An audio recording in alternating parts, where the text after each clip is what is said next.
In this video, I'm going to show you how to set up an account on Redbubble. So we go to redbubble.com, hit sign up on the top right over here, and you're going to do artist sign up, not customer sign up.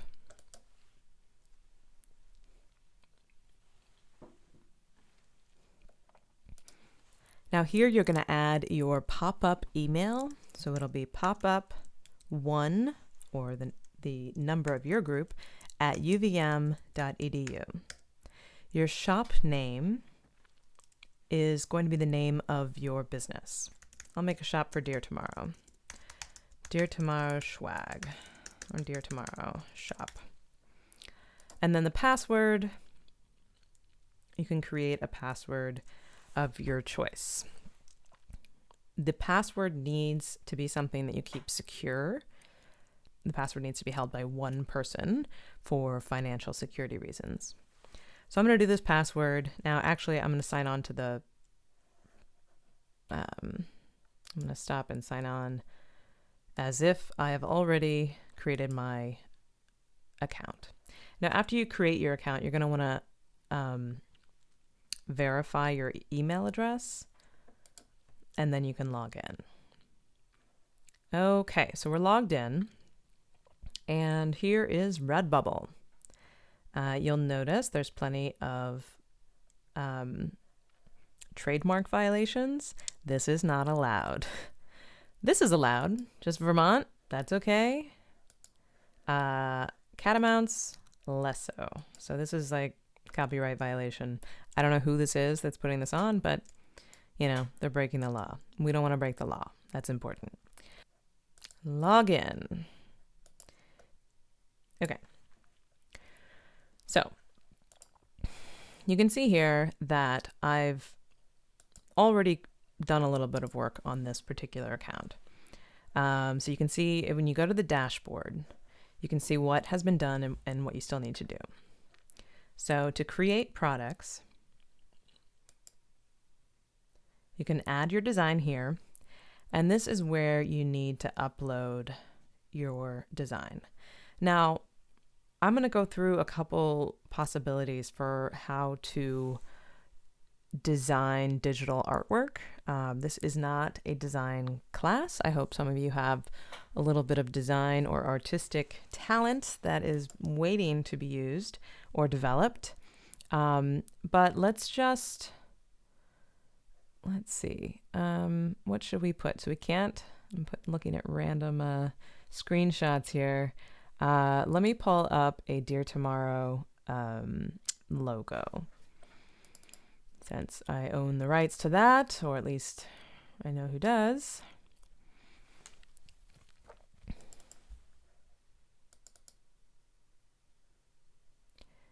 And in terms of the type of logo that you're going to want to have, you know, you're going to have to experiment with different kinds of logos or different kinds of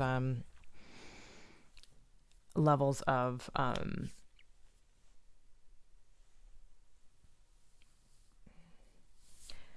in terms of what kind of logo you use, you want to make sure that it has a sufficient what's the word I'm looking for? A sufficient resolution, because you don't want it to be grainy. Now, already notice I have this white background, and when you look at it on some of the clothing, even though this is a white t-shirt, it might show up with this white box around it. We really don't want that. So let's choose something that has a clear background. This is something that, let's see, I think this PNG has a clear background. DT, no background. There we go. So you can use some of your design tools to create something without a background, or you can have a design that is, you know, fully, you know, exactly what you want to have. Okay, so the title is Dear Tomorrow logo. And tags, we're going to have, you know, Dear Tomorrow, climate change, etc. And then you can describe your work. This is the official Dear Tomorrow logo. All proceeds let's see, show your support with this gear. You can probably come up with something better than that.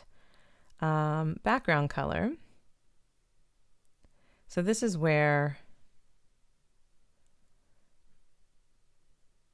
the default is going to be white. You can play with the background color and go further. Okay, so now there is just a plethora of potential products that you can use this design on. It kind of gets out of control pretty quickly. Let's choose just one to get started. So maybe you want to make a shower curtain. I don't know. Could be cool. Maybe you need some new leggings. I'm going to go with a water bottle because a water bottle is something that, you know, everyone needs a water bottle. So when you click this, now obviously you look at this and that's not a good design. That design sucks. You need to scale it back to a size that's reasonable. You can drag it to center it. Now, granted, this is a round water bottle, so centering doesn't matter so much. You can have it center vertically. You can have it center horizontally. Now, like, I don't really like it way down here, so I'm going to pull it up further. Just personally, I like my designs on the top, you know, half of my water bottles. Choose a pattern. What is this? Oh, you can do a grid. That looks bad. An offset grid also looks bad, but with some patterns, this is going to look cool. So you just have to kind of play with this and remember to take the time to make sure that this is, you know, well executed and well designed. You can look at your settings, and now this is something where it's going to give you the price.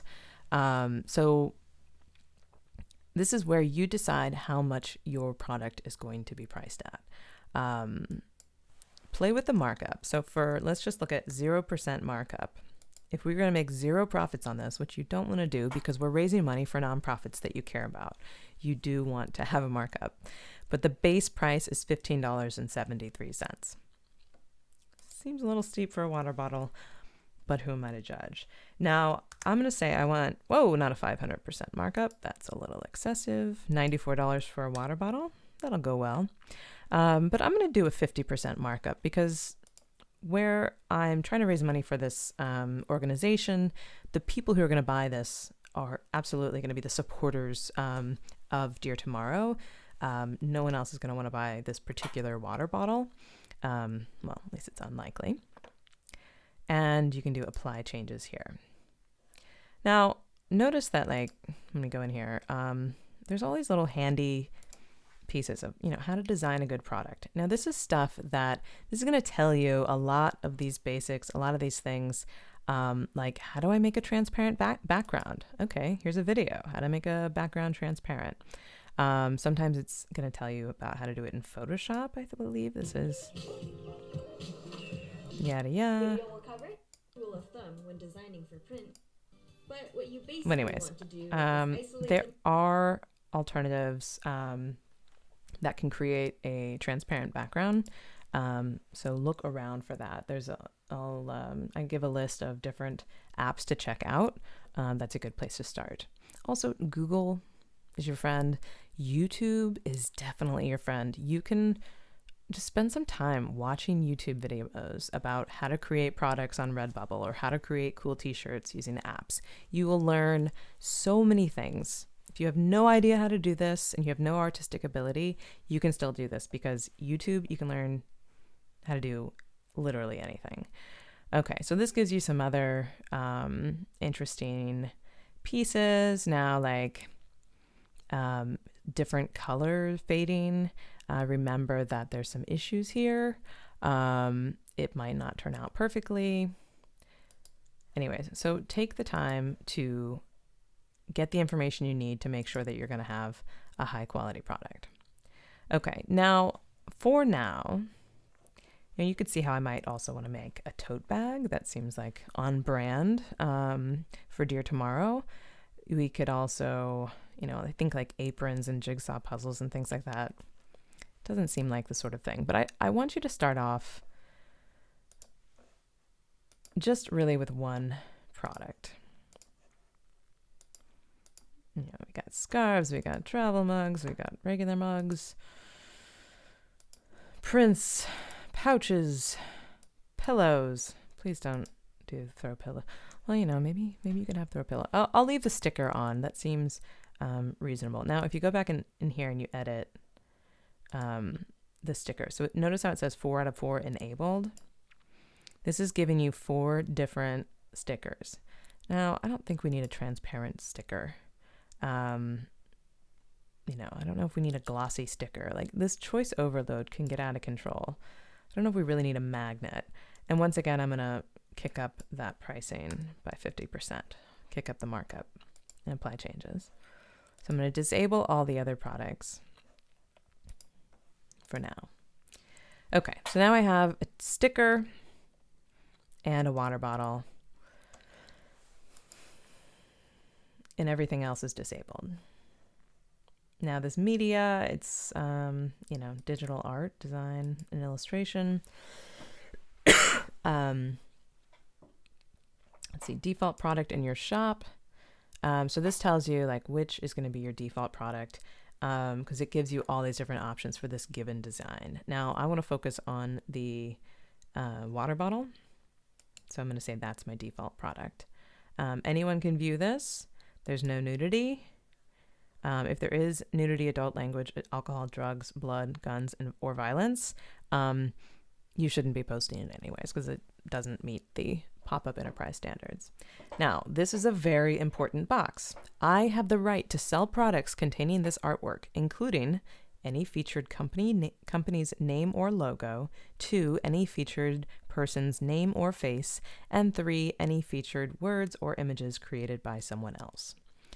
So if you decide that you want to put your face on a product, if you said that's okay, you have the right to do that. If you want to put someone else's face or someone else's images or someone else's logo, you have to have permission in writing and you have to clear that. So I have the right to use this. I've already talked to the director of Dear Tomorrow to okay this. And now we're going to add new work. Processing complete.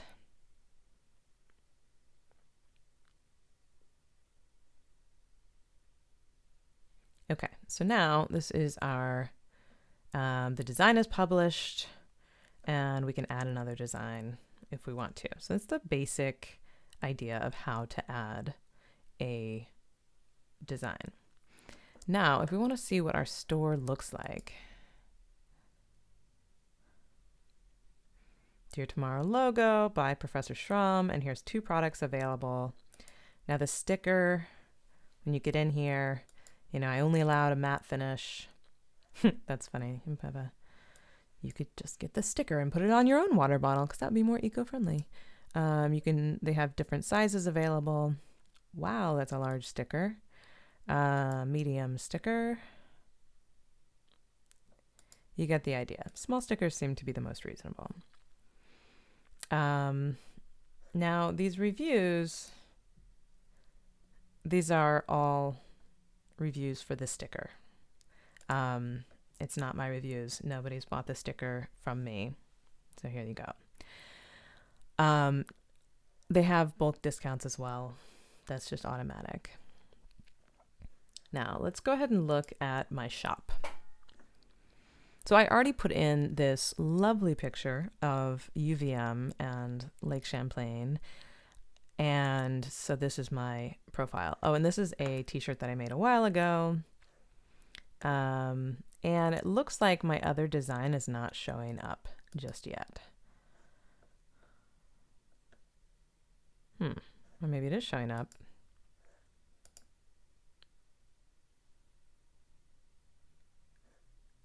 Yeah, this was the previous design. Clearly, I've got a lot of creativity on my designs right now. Okay, so it said it would take up to like 15 minutes for the new products to show up. You'll want to double check and make sure it's showing up later. So here's this now. Okay, this was the one that I had made previously. Had I done, And in this case, the previous one I did, I enabled like all these different things. So we've got a bunch of different types of t-shirts. I actually bought this t-shirt, which I can show you. It turned out pretty well. It's not like the best quality t-shirt I've ever had, but it's very comfortable. So you have all these different potential products. So that's the general idea of how to create your shop. Now let's go back to the dashboard. So we need to confirm your email, add your name and address. Now this is where you can put in your team member's name. So choose your team coordinator and first, last name, and then the pop-up email address. And then for the residential address, just go ahead and use my room in Morrill Hall. So it's 146 University Place, Morrill Hall, room 102, Burlington, 05405, Vermont in the United States. Postal address is the same. Now, on the getting paid piece, this is a really important piece. We have a UVM, we have a PayPal account that will be used for all of the pop-up groups. You don't have access to the PayPal account, but you deposit your funds into the PayPal account. So you don't, so today, while I'm not here, I am driving across the country right now, you don't have to set up the getting paid part. You can wait. You don't have any sales yet, so don't worry about that. And it will just, your money will just accumulate before you do that. So then the other things that you can play with are, just look around and see what you can find here. So set up a shop. So I added an avatar. This is where I put the CDAE logo. You can put your group logo, and then you can do your cover image.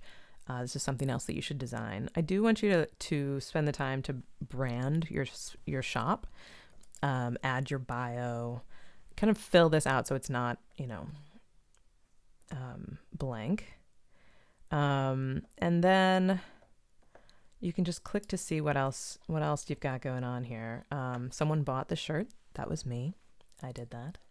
I've not had any other sales. And I should note, once again, I mentioned this in the written materials, but you're probably not going to get a lot of sales just that come off of Redbubble's marketplace. There are tons and tons and tons of designs. It's going to be very difficult for yours to float to the top. Like, you can have a billion stickers. There's a lot of cool stickers out there. Look at that. Adorable little otters. Anyways, you're going to have to generate your own traffic to your store through your social media marketing, through your word of mouth marketing, by telling your parents that you're selling these things, by doing all these things. That's where your marketing plan comes in. Don't expect it just to be able to generate sales just sitting there. So play with these different things. Featured collection. I don't have those yet. Share your work, protect your work, product pricing. You can always go back in and change your markups. So you notice all of these are set at 20%. And this includes all of the possible things. But I would encourage you to go beyond the 20% markup. The more difficult, when you're thinking about how to set prices as a business, you got to think, how much revenue do I need to produce from each sale? And am I going to go for like a high volume, low margin type approach? Or am I going to go through a high margin, low volume type approach? I'm willing to bet that the more difficult thing is getting people to your store than adding in an extra $1 for the expenses to them. So if they want your product, they want to support your nonprofit, they want to support you and what you're doing with this project, an extra $1 is probably not going to be the make or break.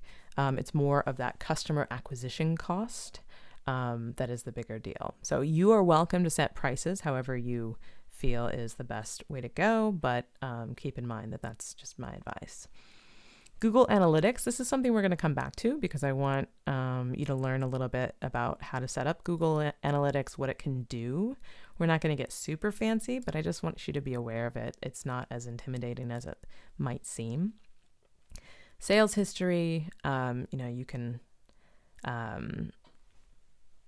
it's going to give you some ideas of how to get customers outside the Redbubble community. You're going to send messages. We don't have many buyers, yada, yada. Link to other sites. Now, this is where you're going to put in your Instagram. If you want to start other social media accounts, you are more than welcome to do so. I want each of you to have an Instagram account that is active with multiple, you need to be posting pretty much every day, or at least, 3 to 5 times a week. If you want to do a Tumblr or Twitter or Facebook, or I don't even know what Dribbble is. So many possibilities. You can add these other things. And then once we set up a website, which will be in a couple weeks, then we'll start to embed this work onto your websites. Edit profile. Let's see, I think that's pretty much it. So today I want you to think about just getting a feel for what can we do? What kinds of products can we do? How do we add designs? Play with it. If you're not totally happy with what you have, it's fine. Just give it a shot. There's a lot of good information here. Redbubble wants you to sell stuff. They make money when you sell stuff. So they're going to help you along and teach you a little bit about how to improve your sales. And that's really about it. So we have our shop. Okay, so now my second product is showing up. So I've got my water bottle, well, almost showing up. And there we are.